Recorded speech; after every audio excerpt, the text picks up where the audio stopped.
Welcome to this episode of Raising Killin, the podcast to motivate, inspire, and educate parents raising kids with special needs. Today's topic for discussion is horse riding an effective therapy tool?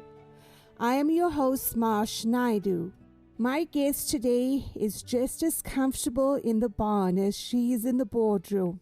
Put your hands together for Sonia Bugs, founder and executive director of Healing Horses, Inc., a nonprofit organization in Dyersburg, Tennessee.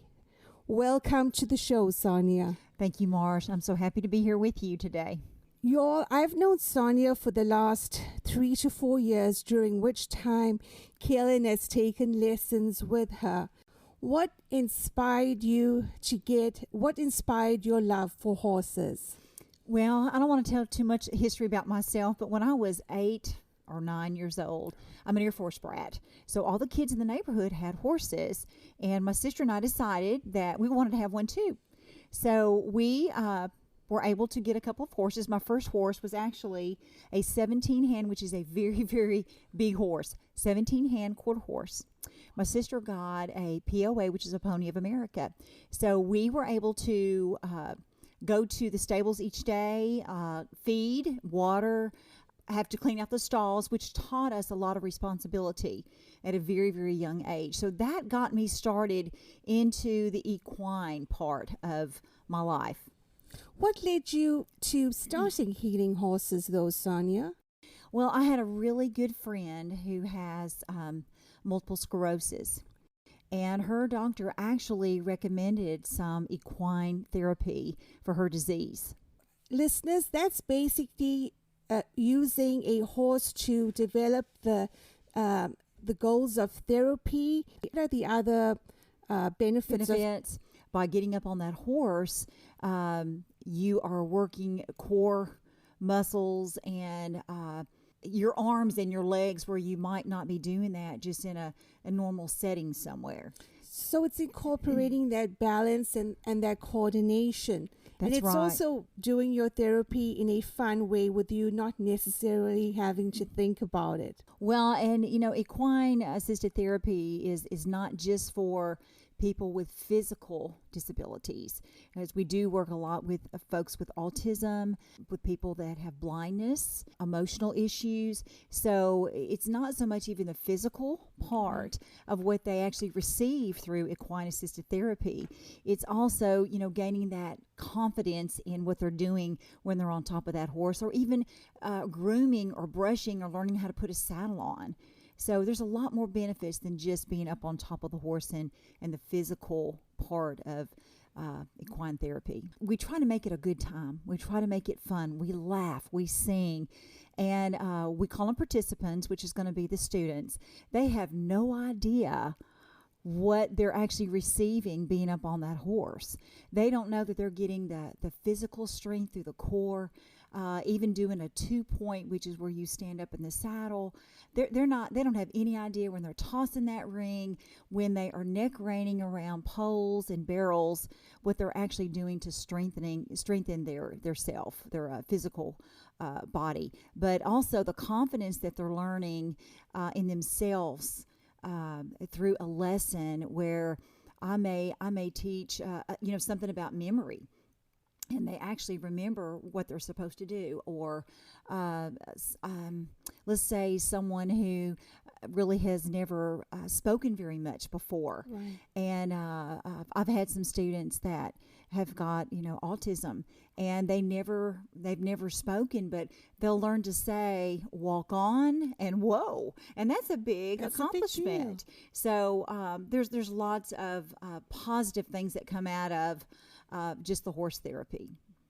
Sonia, Healing Horses has been in operation for about 5 years now. What kind of participants have you had coming to you through this time? Well, we have, I mentioned autism. Yes, ma'am. CP. The list that we do, I have to stop and think here. I've had a few with Down syndrome. Okay. Some learning disabilities. I've got 1 or 2 that have had some head trauma. and I've had some with just emotional issues as So, well. so it's just not kids as well. Do you have some adult participants? I or- have. We try to, the age that we try to start at is 4, as young as 4. And I've had them up to, in their 50s. Are there any restrictions that would kind of prevent or prohibit a person from trying out the equine assisted therapy? Marsh, that is a really good question, because what I do as an executive director and a certified instructor is there is paperwork that I have to give the guardian or the parent that needs to be filled out, and in some cases the physician has to be involved as well to make sure it's going to be a benefit, that it's going to help this individual, that it's not going to harm them physically. So I have to, and I'm not a doctor, but I have to study and do the research on what the disability is to make sure it's going to be a helpful, needed therapy for that person instead of something that might hurt them. What have been some of the highlights over the last 4 years, Sonia? The highlights, it is such a blessing to me every week. We don't necessarily shut down through the year if the weather is permitted, based on not being too hot or too cold. We try to have lessons a couple through the week, and then on Saturday mornings. But it blesses me and the volunteers so much to see the accomplishments that these participants, when they started with our center, and how far they are now. Again, going back to some of those that barely said a word or two, and now they laugh and they sing, and they will say walk on. Some other, as far as physical highlights that I've recognized is where you might have had a child that could barely sit up in the saddle, Right. and now they're sitting up on their own. They're holding the reins. They're neck reining through all of the patterns that we put before them. So those to me are some of the highlights. And the challenges, I'm sure running a nonprofit is no easy task. What are Well, some of the challenges you'll face? We've been so blessed in Dyer County to have so many people that support us and believe in us, because we are a nonprofit. We run solely off of what is donated to us. We have been able to my husband and I have had this going even before we even really had some donations coming in.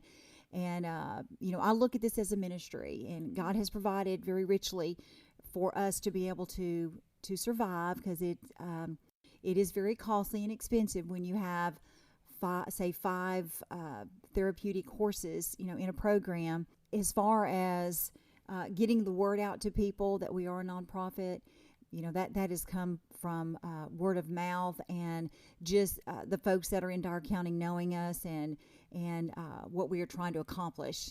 Y'all, and I have to mention the Farm to Table event that takes place annually and that just keeps on growing from strength to strength.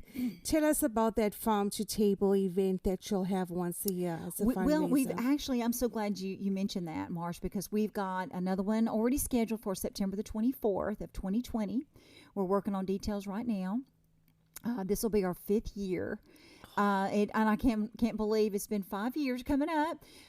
We just have the most amazing meal. Kurt and Leanne Walker provide their venue, which is an amazing barn. We have, of course, the board works very, very hard in the preparation for this as well. We've had FFA children from both Dyer County and Dyersburg that have participated and helped us serve. So it's just a really fun evening. But that is our one big fundraiser a year that we have had. So that is coming up. Mark your calendars for September the 24th of 2020. So for that parent out there, that mom, that dad, that caregiver that's considering the equine assisted therapy for their kid, what would you say to kind of push them over and to encourage them to look at it as a therapy for their child? Mars, I think that parents should absolutely consider equine assisted therapy for several reasons. Go out to our Facebook page and look at Healing Horses Inc.'s Facebook page. You can see where we have shared many things that we have done at our center. But it will give that person an opportunity to have something different to do. Not all of our participants can ride.